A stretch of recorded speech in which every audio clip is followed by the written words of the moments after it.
Since 2006, Juliana has been Associate Professor of English at Alfred, where she's teaching 3 courses per semester. And she's also served as a staff member of the Sewanee Writers Conference at the University of the South. In her career, she's received a number of awards and honors, including the 2010 Orphic Prize from Green Horse Press, the B. Gonzalez Prize for Poetry by Stone Canoe, the Theodore Christian Hoffner Award for the Best Poem to appear in Southern Humanities Review in 2004. She was a finalist for the Howard Nemeroff Sonnet Award in 2007, 2010, 2011, 2012, and a finalist for a Forward Magazine Book of the Year Award in 2005, among other awards. And she's the author of 2 books of poetry, Role Play, which is the 2010 Orphic Prize winner, published in 2012, and The Man Under My Skin, published in 2005, and also of two poetry chapbooks, Anne Boleyn's Sleeve, winner of the Wing City Chapbook Press 2013 chapbook contest, and History in Bones, winner of the Kent State University Wick Poetry Chapbook competition in 2001. In addition, a great many of her poems have appeared in poetry anthologies and poetry journals, too numerous to name, and she's given poetry readings at a great number of American colleges and universities. And I should mention, too, that she's brought books, copies of her 2 books for sale, and some of her chapbooks as well, I think, and she'd be happy to sign them for you right after this reading.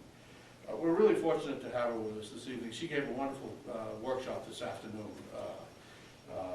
I was thinking about it afterwards because we were there experiencing such a particular and vivid way, birds and flowers, and then we walked out into the quad after. Such a scene of desolation, at least at that moment.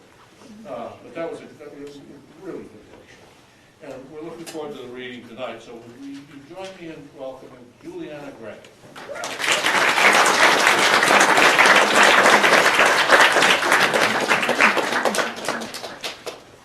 Thank you. Thanks for that introduction. And thanks for coming. I feel weird wearing this.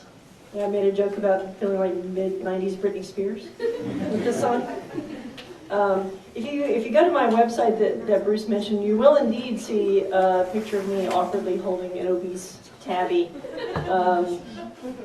But that's julianagray.net. If you go to julianagray.com, that is the website of a romance writer who uses Juliana Gray as her pen name. It's not even her real name. She just thinks that's a romancy name. Her real name is like Bert Miller or something like that. It kind of irks me. So don't go to her website. So I'm really pleased to be here and had a great time with the students in the class today, and I've got a little set list prepared. So I'm going to sort of dip around with a couple of different books and some new poems, and then I'll get to read something that isn't poetry. I'm going to start with one out of Role Play, and this is the first poem in this book, and it's based on, I'm the faculty advisor for Sigma Tau Delta at Alfred University, which is the English Honor Society. And every year we have a literary costume party at my house, and the students come over and they dress up like authors or like a book or a character or something like that. So this is based on something that happened at one of those parties, and there's a student named in here whose name is Kate. It's not Kate Schmidt, but let's pretend that it is. Okay. This is a costume party. A Mad Hatter, a star-bellied Sneetch, a couple of flappers, Zelda, Virginia Woolf, my honor students who've pillaged the thrift store racks for literary costumes, shuck their coats and tell me to guess who they're supposed to be. Hester Prynne is easy. Quentin Compson's suit is torn and an iron hangs from his belt. Then Kate, a girl I don't know well, clicks into the room in black Mary Janes, a pencil skirt, sweater. Is this a costume? Has she just come from work? I don't know what to say except, I like your stockings. She smirks. I look again. Isn't her blonde hair a little darker, with newly side-swept bangs? The stocking's teal pattern climbing her thigh. Finally, I laugh. Of course, she's me, or who she thinks I am. Dr. Gray, with her long hair and sensibly sexy clothes. Dr. Gray, who's fighting adulthood and age by showing off her legs and partying with undergrads. Dr. Gray, who can take a joke. Kate and I laugh. Tonight, she's me. And who am I supposed to be? Somebody else. Somebody else. That's actually the second time that a student dressed as me for Halloween. The first time it was a male student.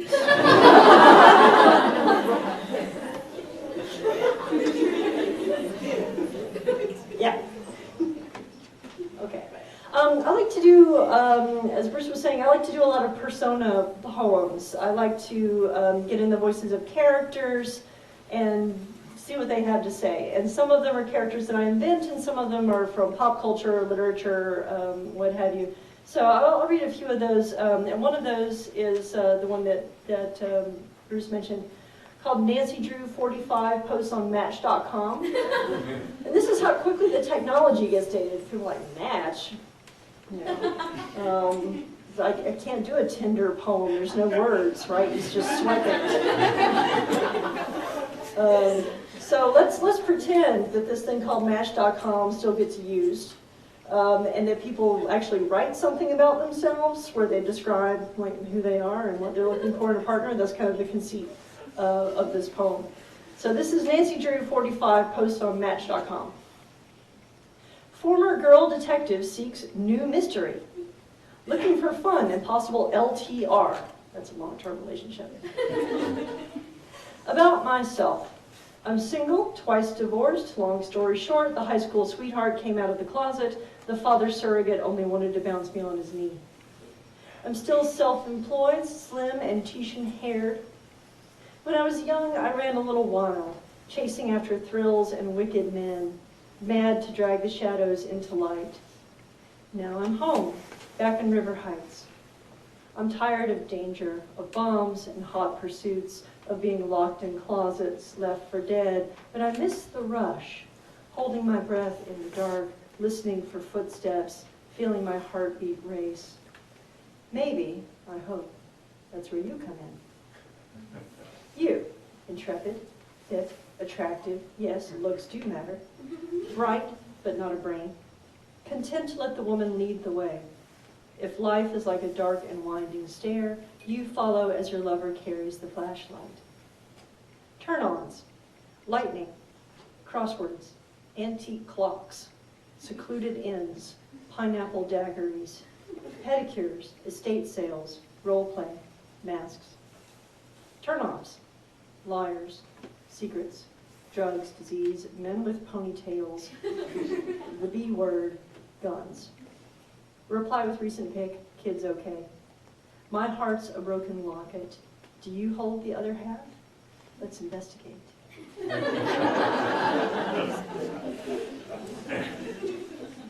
Poor Nancy.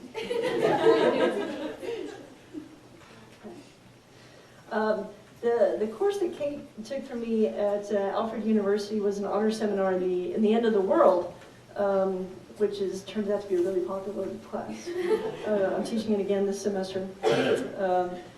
And the first time I taught that class, some students came to me afterwards and they asked for a zombie seminar, and I said, you know, these courses are supposed to have actual academic content, right? And they were like, no, it totally will, and they gave me a pitch, and were very persuasive, so I did wind up teaching a zombie class, which meant I had to read a lot about zombies. Yeah, turned out they're not that interesting. but I pulled it together. Yeah. I got a whole semester out of it, but not my choice. But I did wind up writing a poem, a zombie poem, and for some reason I thought it would be a good idea to write this in terza rima. Yikes. Yeah, that's a a form of poetry with the rhyming in three-line stanzas, and the first and third lines of the stanza rhyme, and then that one in the middle comes back as the first and third rhymes in the next stanza, and it turns out to be bloody difficult, and I wish I had not done it. And probably never will again. But there is this. This seems like a poem of regrets. Like a form I didn't want to write, about a subject I didn't want to write. Oh well. So the speaker in this one is in a zombie apocalypse scenario. She's kind of playing with all those cliches in the zombie movies, you know, where they're always holed up somewhere, some fortification, and they're rationing supplies, and of course then they start to get frisky. So this is love among the zombies. It's not the way you clean your rifle sight with vinegar, or how you used your axe the second day to hack a ragged skylight, nor how you smile and let yourself relax a little as you watch me honing knives. When first we met, seeking the Adirondacks in safety, fleeing the city for our lives, I thought you were a jackass, the guy who takes control of nothing, lord of the barely survived. Turns out Mr. I'm in charge was Jake, my husband. He hid the bite wound on his wrist and called me a bitch before he died. At daybreak when he revived, I took the shot but missed. I fired again but didn't hit the brain. He grabbed me, leaning in for a final kiss. Your hatchet gleamed, and blood like warm champagne splashed across my face. You wiped my lips, then helped me burn the body with propane. Now I watch the way you rock your hips when you check the barricades. I always hold the ladder so I can watch your ass, the rips in your jeans as you carry water down. This old convenience store has medicine and food enough to last us through the winter's cold. Our booby traps and ghoul alarms are crude, but loud enough to rouse us from the bed. Let us love, enjoy our solitude, let loose with screams and moans to wake the dead.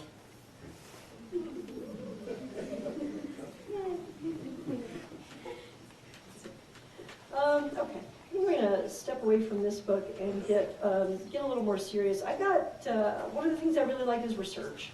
I get into it. And I don't know if there are any Neil Gaiman fans in the house, right? Yeah. Actually, no, this wasn't Neil Gaiman. This was Alan Moore. I was reading League of Extraordinary Gentlemen, Black Dossier, right? Yeah, the alternate history of Britain comic book. And he just had a single frame in there where he mentions this old rumor about Anne Boleyn having 6 fingers on the right hand, which I hadn't heard before. And I was like, interesting. And started reading about her and read some biographies, and then before you know it, you're writing a series of poems. Ugh. It's a gateway drug, kids. So I wound up writing an entire chapbook of poems in the voice of Anne Boleyn, and these are not funny because her life doesn't go that way. But I just got interested in imagining them as poems about a marriage, a particular marriage that didn't work out very well, but must have begun more promisingly, and then took a turn. So I'll read some of these Anne Boleyn poems, and then I'll lighten up again, so you're not all too completely bummed out. If you saw Wolf Hall, that really terrific BBC series, just picture those handsome actors and not me while I read these. So the first poem in the book is called The End. And I don't think there's anything you need to know in here as long as you know who Anne Boleyn was. Remember what happens to Anne Boleyn, right? What happens? Yeah, this, right? Yeah, okay. The end. That much everyone remembers. The queen beheaded, the fat, lusty king rid of his second wife, and the next day betrothed to his third. You see the shrewish queen, myself, undone by her ambition. You see the king in bulging hose, munching a turkey leg. A shadow play, puppets behind a screen. Here are the sobbing ladies, gathering the head, wrapping it in a muslin sheet that someone must have reminded them to bring. Here is the sundered body, laid to rest in an elmwood chest meant to carry bows to Ireland, hastily emptied when they realized no coffin had been ordered. All that planning, meticulous designs, and no casket to bear Queen Anne away. Because the Tower guards expected him to pardon me, send me to a convent, because in Henry's forward-leaping mind I was already gone, not flesh nor ghost, not even a memory of perfumed air. Remember, please, that this is a love story, though it ends, like so many stories, with a good woman's body in a box.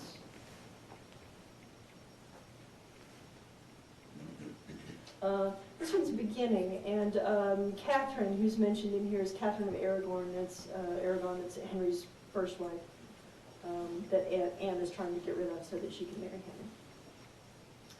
Beginning. It began with a touch. It began with two bodies. And so it is a very old story. Breath, flesh, the hot blood beneath the skin. At court, so much of a woman's body is public. Anyone may take her hand, clutch her waist in a dance, run his thumb along her spine, steal a lock of hair. Small intrusions they name courtesy. We tightened corsets, presented upthrust bosoms like coats of arms. Even Catherine, when she was queen, was not assessed as woman, but like an aging broodmare, part by part. Is she fertile? Was her maidenhead intact when she and Henry wed? If not, would she have known? What is the state of her womb? How to tell the real from courtly game? Ladies, look sharp. Listen to your blood. I was carrying something, a bundle of silk for Catherine's sewing, when he stepped out to me. He moved close to take the costly burden from my arms. Holding fast my gaze within his own, he slipped 2 fingers inside my sleeve and lightly, as light as wind loosing petals from a rose, stroked the pulsing skin of my wrist. A moment, 2. We bore the silk to the chambers of the queen.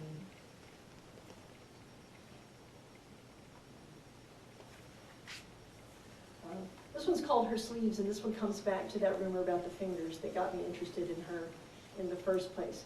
So when I was researching Boleyn and the other members of her court, part of the problem is that it seemed like there were only 6 names to go around in Tudor England.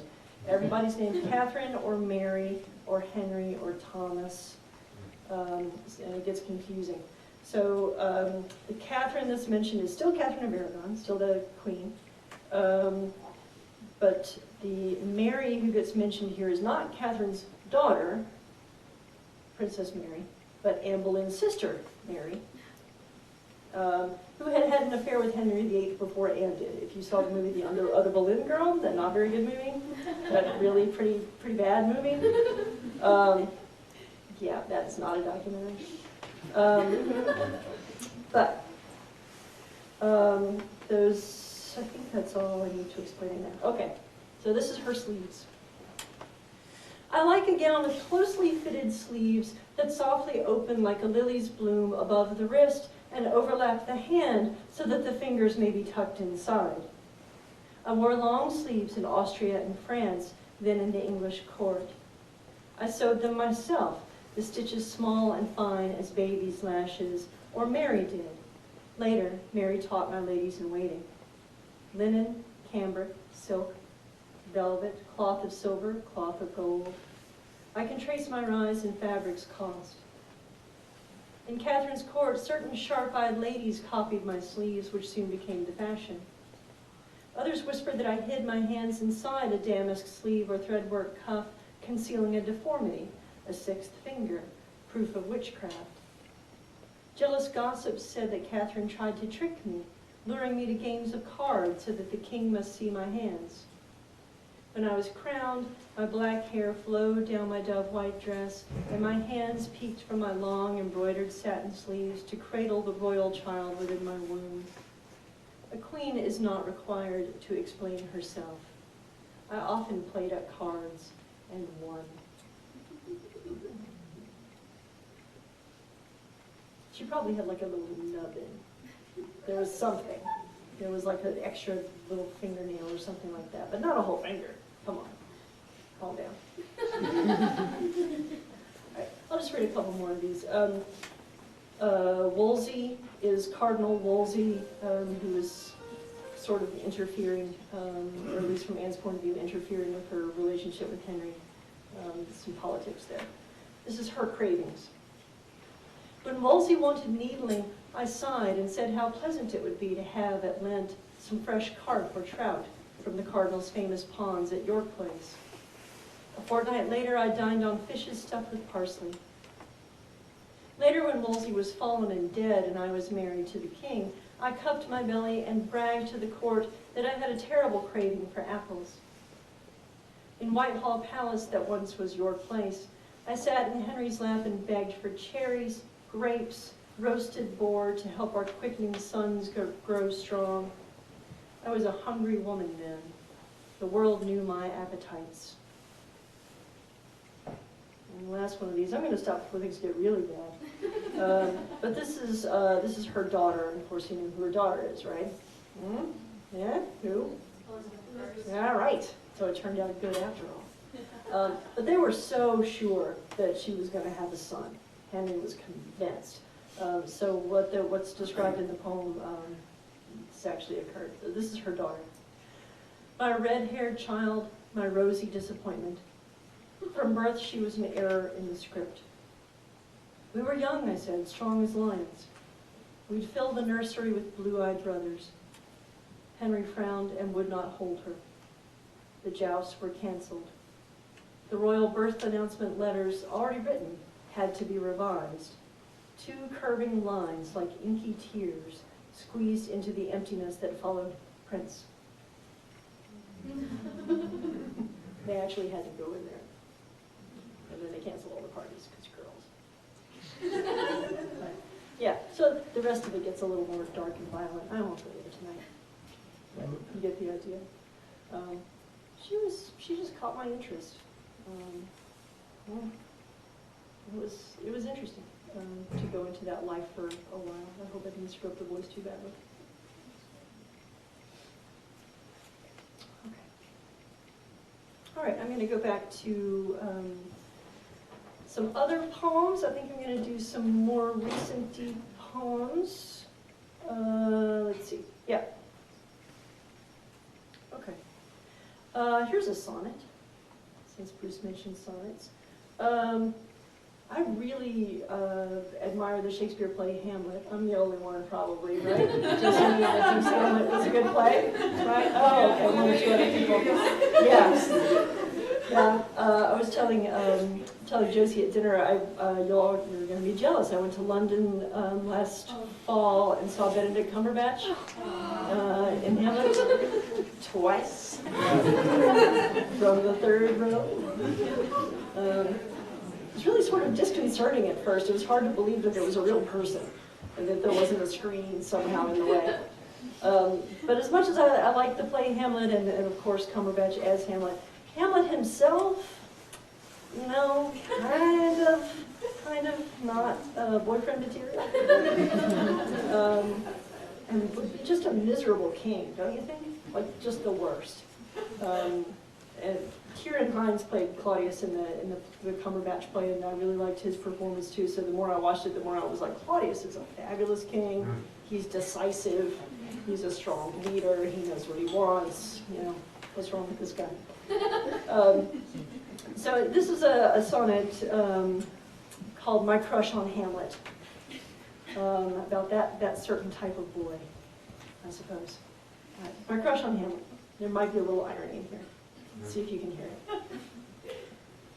My crush on Hamlet. He's just the dreamiest. Young, depressed, a student carrying a book unread, in every tortured scene, always dressed in black. I love when he wishes he were dead. or had never been born at all. I love the vows. How all those words dissolve to candy floss the instant that the time to act is now. He's just my type. Self-pity, pathos, an overbearing mom. He'll never state I love you till his girlfriend's in the ground. He'll never make his father proud or great succession, either to manhood or the crown. There'll be no happy ending to the tale. Again and again, I get to watch him fail. If you like that kind of guy, he's your guy. Okay. So I think I'm going to read, I think I'll do, I'm just keeping it on the time. I'm going to do 3 more poems and then end with a little humor thing. I'll do one more of these persona poems. You know, when people are taking care of your pets or your house or something when you're on vacation and you come back and things are not quite right, like stuff has been moved or, you know, wait, that's not where that plant was, and what happened to the plant that used to be there, it doesn't seem to exist anymore, or whatever. This is sort of riffing on that. This is the house sitter's note. Welcome home. I hope your trip was fun. Around here, things were quiet. The plants did very well, except the potted basil, which wilted every day like it wanted to die. I put it in the ground beside the porch. Hope that's okay with you. The cats and I were instant friends. They'd curl up on my lap or on my legs while I stretched out on your couch and read your magazines. They slept with me at night in your bed. When I ran out of clothes, I wanted to borrow some of yours, but they were kind of snug. I lost 11 pounds, eating only your salad, drinking your tea. I chopped the toes out of your shoes. The mail is on the table. I took the liberty of writing to your teenage son at camp. His letter sounded lonely, and even though he's far too shy, like you, to come right out and say so, I think he had a wicked crush on a counselor who's much too old for him. I told him that we loved him and closed at 10. When I got the midnight call that your dad had died, I took the car, your good Kentucky bourbon, and drove out to the lake. I wept and drank that warm bitterness, and when I smashed the bottle on the rocks, the bits of glass arced across the headlight's yellow beam like far-off shooting stars. Finally, surrounded by the photographs of your friends and loved ones, I softly passed away in your bed. It's all right. It was my time to go. And now you'd never know that I was there in your tiny house, your green and purring space, except for a ghost of bourbon in the air, and on your pillow, the single foreign strand. Gets a little rose for Emily there at the end. That poem does not usually get that many laughs.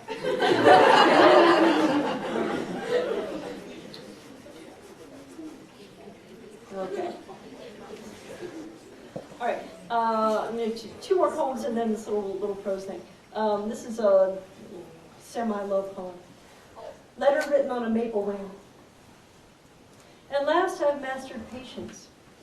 Look how slowly, since you left, I've befriended the birds. Feeders ring the yard, thistle and suet for the taking. Sunflowers rock like epileptics as blue jays ravage them, jabbing their shaggy heads. I met a scientist who took me to his station. From nets fine as filament, we plucked wrens and warblers. While he recorded data, I whispered secrets, some lies. I told a tanager her feathers were the exact orange of a peach sorbet you once spooned into my mouth. Roosting in our honey locust. Your name is the song that stuck in their throats. They're sharpening their beaks for your blue eye. I know, right? I said really dateable.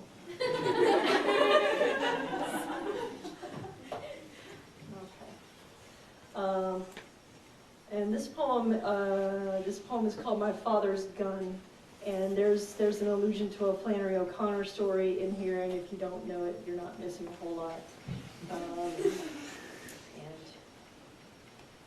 going to use a 4-letter word because small child is not visible.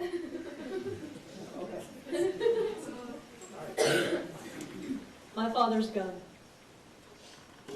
Caliber, I couldn't say, nor make or model, nor how the grip settled snug against the palm, only its ugliness, dark and squat as a poisonous toad.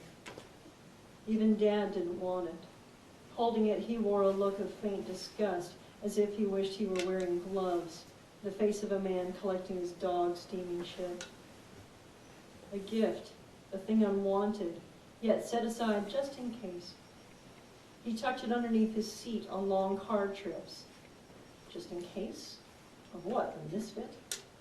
You never know. Who gave the gun? His stepfather? That man who later killed his wife, my grandmother? Shot her, in fact, and 2 others. Then died in prison, as my mother often prayed he would. Can that be right? Who is left to ask? Clock hands swing like teachers' arms erasing chalk. I was a child, peeping in the drawer, studying the gun when no one else was home.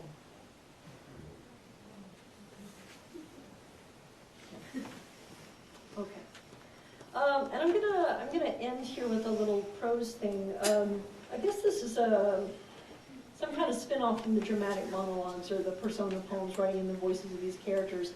I don't know if you read McSweeney's Internet Tendency or some of these other humor sites that have these very funny monologues. And McSweeney's has one that I love called Yelping with Cormac. It's like, what if Cormac McCarthy wrote Yelp reviews for like the Olive Garden or something like that? And they're just wonderful. And then like one day it occurred to me, like, oh, I could write those. That's the thing that people do. You're actually a writer.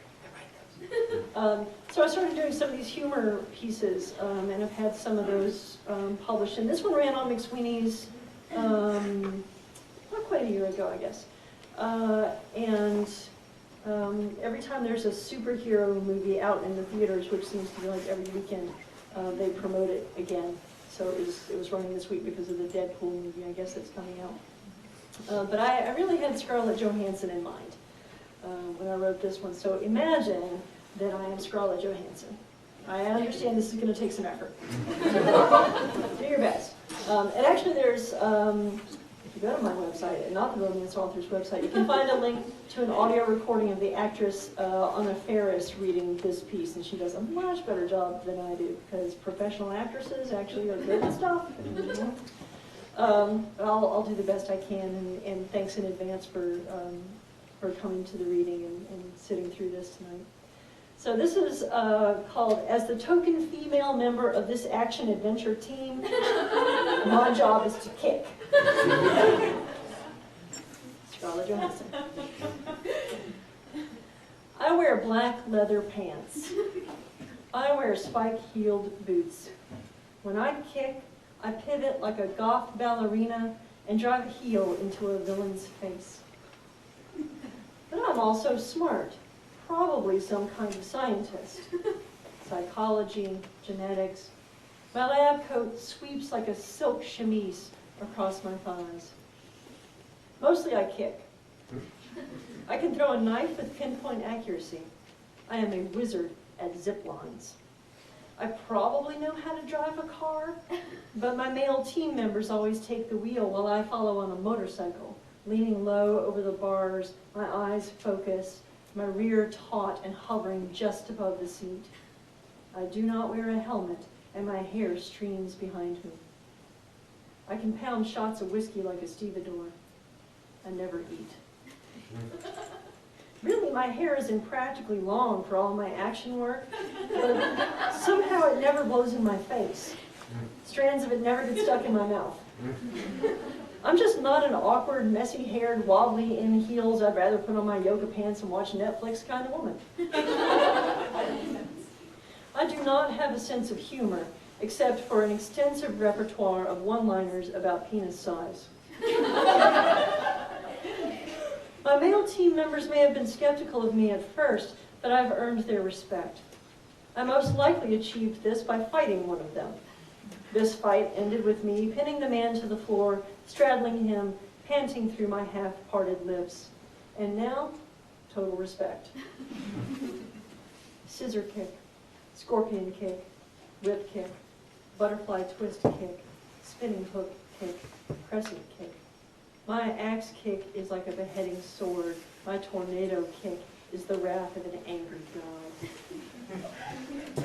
There is some sexual tension between me and the handsome team leader, but we both know better than to cross that line. It would never work out between us. He's too driven and haunted by ghosts of his past. I'm an orphan who had to get tough fast to make my way in the world.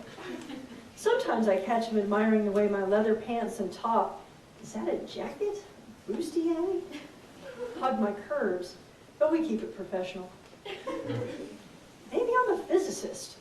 That would make sense because my roundhouse kicks can only be the result of intensive government-funded study. Seriously, I'm like a goddamn human gyroscope. A gyroscope that kicks you in the face. I can hotwire a car. I'm a hacker. I can take a punch. When a trickle of blood runs fetchingly from the corner of my mouth, it matches my lipstick. There may come a time in our mission when I'm required to go undercover, infiltrate a formal charity ball or an evening at the opera. I will don a strapless taffeta gown, deep scarlet, encrusted with sparkling beads. A diamond and emerald pendant will drip into my cleavage. My team members will be stunned by my transformation. They've developed such a deep professional respect for me that they sometimes forget I'm also a woman. Our team leader's mouth will drop open ever so slightly as I descend a staircase. He will recover his composure with a compliment or joke, and we will be professionals again. When the time comes for me to kick, I will tear a slit in my form-fitted gown and let fly in designer heels. I almost never cry, but when I do, when I witness an act of cruelty towards a child and my icy veneer briefly cracks, I weep only a single tear. I angrily dash it away, hoping my teammates haven't noticed. Mostly, I kick. Thank you. Thank you.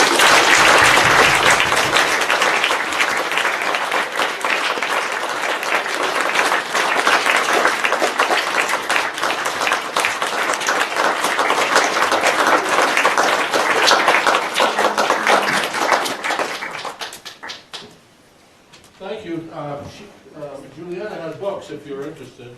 She'd be happy to sign.